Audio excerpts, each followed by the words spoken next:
ప్రజాస్వామ్య దేశంలో ఓటు ఒక పాశుపతాస్త్రంగా వినియోగిస్తారు ఓటరు. కాకపోతే ప్రభుత్వాల్ని నెలకొల్పడంలోనూ తమని పాలించినటువంటి నాయకులను ఎన్నుకోవడంలోనూ ఈ ఓటును సద్వినియోగం చేసే క్రమంలో ఓటర్ల జాబితా రూపొందిస్తున్నటువంటి లోపాలు ఈరోజు ఓటరు తన ఓటు హక్కుని సవ్యంగా వినియోగించుకునేందుకు దోహదపడుతుందా?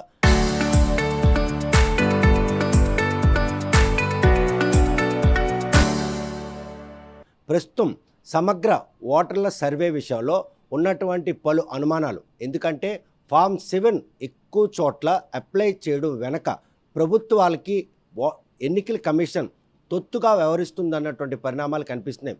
కేంద్ర రాష్ట్ర ఎన్నికల కమిషనర్ స్వయం ప్రతిపత్తిని కోల్పోతూ ప్రభుత్వాలకి కొంగు కాస్తూ ఓటుపై ఓటర్కు ఉన్నటువంటి నమ్మకాన్ని సన్నగిల్లే విధంగా జరుగుతున్నటువంటి ఈ సర్వే ప్రక్రియ ఏ విధంగా సాగుతుంది? ఈ సాగే క్రమంలో కొత్తగా ఓటు కావాలి అనుకున్న వాళ్ళు ఓటు హక్కును సంపాదించుకుంటారా? ఆ ఓటును వినియోగించుకునేందుకు వారు చేసిన ప్రయత్నం ఏ మేరకు దోహదపడుతుంది? ఈ సర్వే ప్రక్రియలో ఎటువంటి లోపాలు తలెత్తుతున్న విషయం మనతో మాట్లాడడానికి వైఎస్ఆర్ కాంగ్రెస్ పార్టీ గ్రీవెన్సెల్ జిల్లా అధ్యక్షులు రౌత్ శంకరరావు అంటున్నారు. చూస్తే కనుక ప్రస్తుతం ఈ సమగ్ర ఓట్ల సర్వే ప్రక్రియ బ్రిటిష్ కాలం చెల్లిన తర్వాత స్వతంత్రం సిద్ధించిందండి. ఈ ఓటర్ జాబితాలో కమిషన్లు రెండూ కూడా స్వయం ప్రతిపత్తి కలిగి ఉంటాయి. అవి ప్రజలు ఆ ఓట్లకు సంబంధం. కానీ ఇప్పుడు జరుగుతున్న సర్వే పాతకాలం నాటి పోకడే ఇంకా కొనసాగుతున్నట్టు పరిణామాలు కనిపిస్తున్నాయంటే, మరి ఈరోజు మనం ఈ ఓటర్ జాబితా సమగ్ర సర్వే కానీ స్పెషల్ ఇంటెన్సివ్ రివిజన్ మనం పరిశీలిస్తే చాలా లోపాలు కనిపిస్తూ ఉన్నాయి. ఏదైతే 1950 జనవరి 25న ఎలక్షన్ కమిషన్ ఆఫ్ ఇండియా ఏర్పడ్డది. భారత రాజ్యాంగంలో 342 క్లాజ్ ప్రకారం ఏర్పాటు చేసిన తర్వాత ఈ రోజుకి 2020 నాటికి కూడా ఒక సమగ్రమైన, ఒక ఆదర్శవంతమైన, ఒక ప్రణాళికాబద్ధమైనటువంటి ఓటర్ లిస్టు చేసుకోకపోవడం భారతదేశంలో ఓటర్ల దురదృష్టం అని చెప్పి నేను చెప్తా ఉన్నాను. ఎందుకంటే ఈవేళ మనం ఏ బూత్కి వెళ్ళి చూసినా లాట్ ఆఫ్ కన్ఫ్యూజన్ కనిపిస్తుంది. తండ్రి ఓటు ఒక దగ్గర ఉంటుంది, తల్లి ఓటు ఒక దగ్గర ఉంటుంది, కొడుకు ఓటు ఇంకో దగ్గర ఉంటుంది. అలాగే బూతులు మారిపోతూ ఉంటాయి. ఒక సరైనటువంటి సమగ్రమైనటువంటి ఓటర్ జాబితాను తయారు చేసుకోవాలనేటువంటి దౌర్భాగ్యం ఈ భారతదేశంలో ఇప్పటికీ కూడా కనబడుతుందని నేను భావిస్తూ ఉన్నాను. అటువంటి లోపాలని సరిచేసేందుకు 24 ఏళ్ల అనంతరం ఈసారి మళ్ళీ సమగ్ర ఓటర్ల సర్వే ప్రక్రియకి శ్రీకారం చుట్టింది కేంద్ర రాష్ట్ర ఎన్నికల కమిషన్. ఇప్పుడైనా ఆ లోపాలు సవరించబడతాయా? అదేవిధంగా ఏదైతే ఓటును నిర్భయంగా వినియోగించుకోవాలన్నతో ఓటర్ మనోభావం అనుగుణంగానే ఈ సర్వేలో ప్రక్షాళన జరుగుతుంది అనుకుంటున్నారు? అనుకోవట్లేదండి పూర్తిగా. ఎందుకంటే మొన్న 13 రాష్ట్రాల్లో ఈ సమగ్ర సర్వే జరిపారు. అలాగే పశ్చిమ బెంగాల్లో కానీ తమిళనాడులో ఎన్నికలు అయ్యాయి. తమిళనాడులోనే 39 లక్షల ఓట్లు గల్లంతయ్యాయని వాళ్ళు ఆరోపణ చేశారు. అలాగే బెంగాల్లో సరైనటువంటి ఓటర్ ఓటేసుకునేటువంటి అవకాశం ఇవ్వలేదు. ఈ ఓటర్ లిస్టులన్నీ కూడా తారుమారు చేశారు. కేవలం అధికార పార్టీకి భారత ఎన్నికల కమిషన్ తొత్తుగా వ్యవహరిస్తుందనేటువంటి ఆరోపణలు అనేకం వచ్చినటువంటి సందర్భం. మరి ఈవేళ ఆంధ్రప్రదేశ్కి వచ్చినట్లయితే ఈవేళ చాలా లోపాలు కనిపిస్తూ ఉన్నాయి. ఎందుకంటే ఈవేళ బిఎల్ఓల్ని అపాయింట్ చేశారు, బూత్ లెవెల్ ఆఫీసర్స్ని. వాళ్ళు ఫారాలన్నీ కూడా మేము డిస్ట్రిబ్యూట్ చేస్తాము, సర్వే ఫార్మ్స్ అన్నీ డిస్ట్రిబ్యూట్ చేస్తాము, 100% చేస్తాము, 90% చేస్తామని చెప్తున్నారు తప్ప అది కలెక్షన్లో రకరకాల డిఫరెన్సెస్ కనబడుతున్నాయి. ఒక దగ్గర ఒక ఫామ్ ఇచ్చి ఫోటో అంటించి ఆధార్ జత చేసి ఇవ్వండి అంటున్నారు. ఇంకో దగ్గర ఏమో 2 ఫారాలు ఇచ్చి 2 ఫోటోలు అంటించండి, 2 ఆధార్ కార్డు జెరాక్స్లు ఇవ్వండి, 2 సెట్లు ఇవ్వండి అని ఇంకో దగ్గర అంటున్నారు.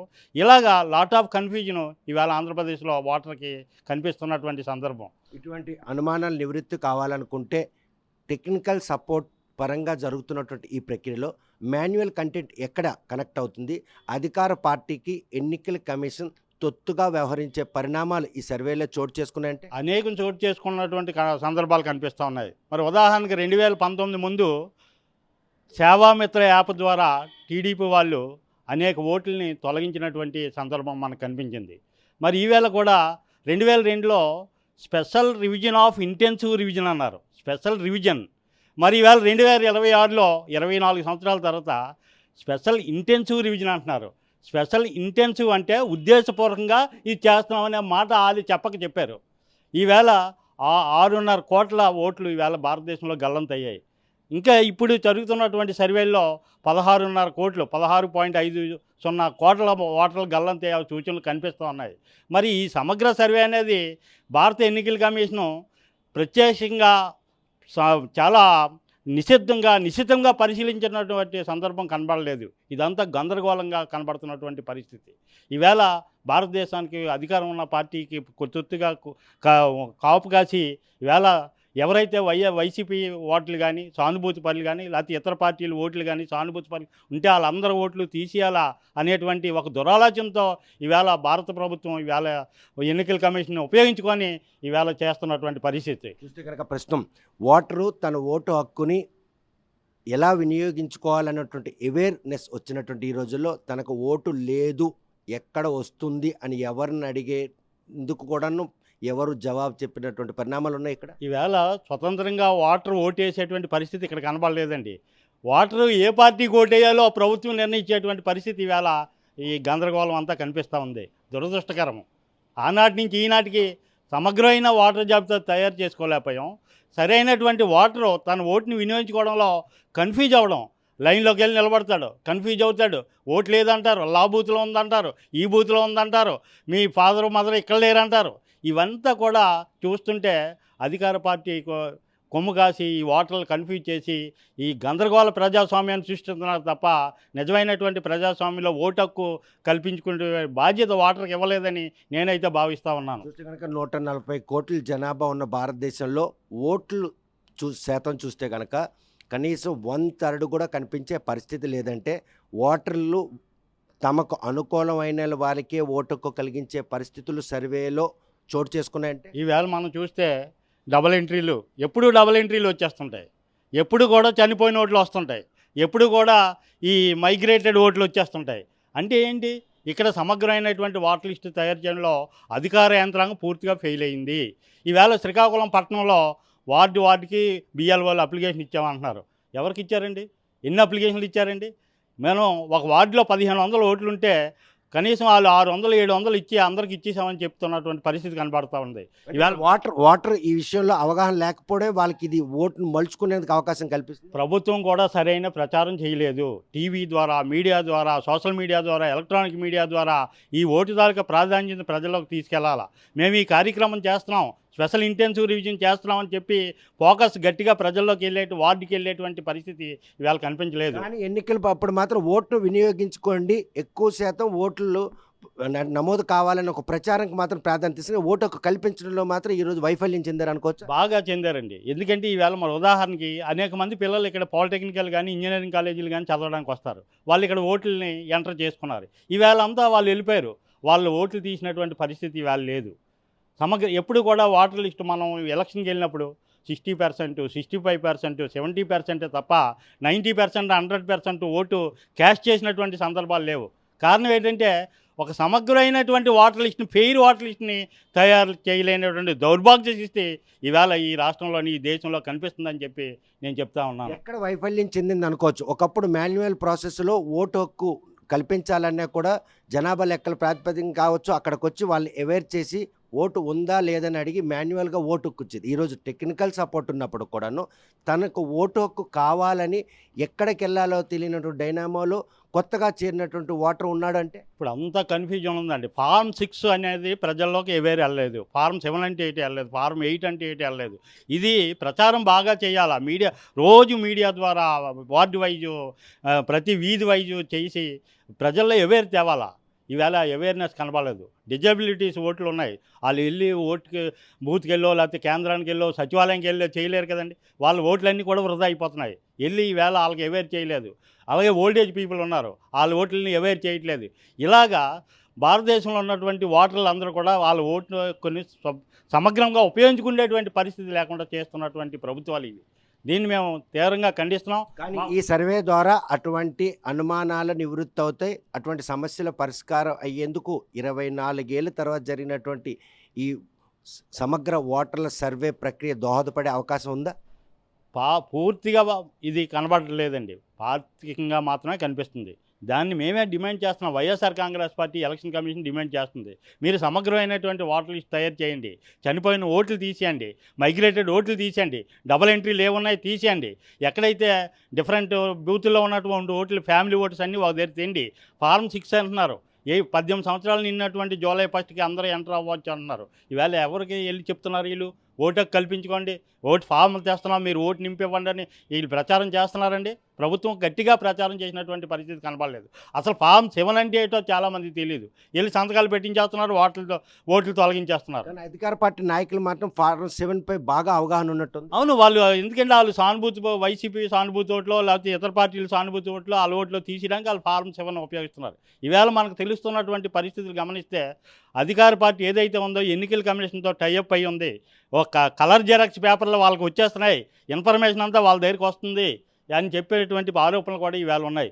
ఈవేళ మేము ఒకటే డిమాండ్ చేస్తున్నాం, ఈవేళ సమగ్రమైనటువంటి ఓటర్ లిస్ట్ తయారు చేయండి, సమగ్రమైనటువంటి ఫెయిర్ ఎలక్షన్ కండక్ట్ చేయండి, భారతదేశంలో ప్రజాస్వామ్యాన్ని నిలబెట్టండి. ఆ వేళ 1950లో ప్రధాన ఎన్నికల కమిషనర్ అని చెప్పి ఒకటి చేశారు. తర్వాత 1989లో రాజీవ్ గాంధీ వచ్చిన తర్వాత దాన్ని బహుళ సంస్థ అని మార్చారు. మళ్ళీ 1990లో విపి సింగ్ గారు వచ్చినప్పుడు మళ్ళీ బహుళ సంస్థ అన్నారు.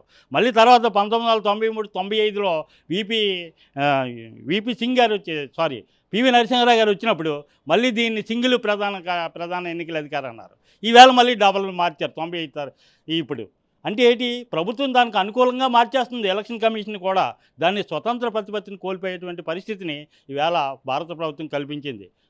ఎన్నికల సంఘాన్ని తన గుప్పిట్లో పెట్టుకొని లా ఓట్లని ఈ ఓట్లన్నీ తీసి ఈవేళ వాళ్ళకి ఫేవర్గా ఉన్న ఓట్లు మాత్రమే ఉంచి మిగతా ఓట్లన్నీ తీసి ఈ భారతదేశంలో ప్రజాస్వామ్యాన్ని గల్లంతు చేసి ఈవేళ సరైనటువంటి ఓటేసుకునేటువంటి అవకాశం ఇవ్వకుండా చేసినటువంటి పరిస్థితులు ఈవేళ కనిపిస్తున్నాయి. దీన్ని మేము తీవ్రంగా ఖండిస్తున్నాం. మా వైఎస్ఆర్ కాంగ్రెస్ పార్టీ ఒకటే డిమాండ్ చేస్తుంది, మీరు సమగ్రమైనటువంటి ఓటర్ లిస్ట్ తయారు చేయండి, సమగ్రమైనటువంటి ఓటర్ కార్డులు మీరు ఇవ్వండి ఈ ప్రజలకి, ఓటర్స్కి. అలాగే అవేర్ చేయండి, ఎక్కడైతే లోపాలు ఉన్నాయో అన్నిటిని అవేర్ చేసి ప్రతి ఒక్క వ్యక్తి కూడా ఓటుని సద్వినియోగం చేసుకొని ప్రజాస్వామ్యంలో బలమైన ప్రభుత్వాన్ని ఎన్నుకునేటువంటి అవకాశం కల్పించమని చెప్పి వైఎస్ఆర్సీపీ డిమాండ్ చేస్తూ ఉంది. చూస్తే కనుక ఎన్నికలు వచ్చినప్పుడు మాత్రం ఓటర్లు మాత్రం తమ ఓటు హక్కును వినియోగించుకొని ప్రచార ఆర్భాటాలకు ప్రాధాన్యత ఇచ్చినటువంటి ఎన్నికల కమిషన్ ప్రస్తుతం సమగ్ర ఓటర్ల సర్వే ప్రక్రియలో మాత్రం ఎటువంటి చైతన్యం లేదు, ప్రచారాలు లేకుండా కేవలం అధికార పార్టీకి ఒత్తాస పలికే విధంగా ఒక ప్యాంప్లెట్గా మారింది.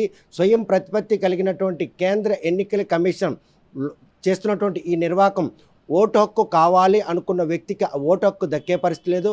ఎవరైతే వారికి నెగిటివ్గా వ్యవహరిస్తారో ఇతర పార్టీలకు సంబంధించిన అంటే అధికార పార్టీకి యాంటీగా ఉన్నటువంటి సానుభూతి పరుల ఓట్లు తొలగించేందుకు ఈ ప్రక్రియ ఎంతకన్నా దోహదపడే పరిణామాలు మాత్రం కోకొల్లలుగా ఉన్నాయి.